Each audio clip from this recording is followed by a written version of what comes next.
সকাল 8:15 মানুষ কেউ অফিসে যাচ্ছিল, কেউ খেতে খামারে কাজ করতে যাচ্ছিল। লিটল বয় নামে একটা বোম মেরেছে তারা। আমি নিজে দেখে এসেছি জাপানের হিরোশিমাতে। এই বোমের আঘাতে, পারমাণবিক এই বোমার রেডিয়েশনে আঘাতে বোম ব্লাস্ট হওয়ার পরে মুহূর্তের মধ্যে 1,40,000 নাই। একটা মানুষ পারেন এমন কিছু নাই, বিশ্বাস করতে হবে। মানুষ যা কল্পনা করতে পারে ওইটা মানুষ করে দেখাতে পারে।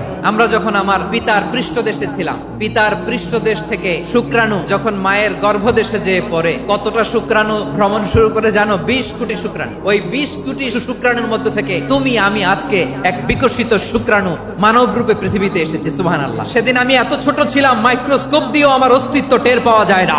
তারপরেও ওই প্রতিযোগিতায়, ওই কম্পিটিশনে যখন আমারে কেউ হারাতে পারে নাই, আল্লাহর জমিনেও আমারে কেউ হারাতে পারে না। হারার জন্য তোমার জন্মই হয় নাই, তুমি আসছোই জিতার জন্য। সুবহানাল্লাহ।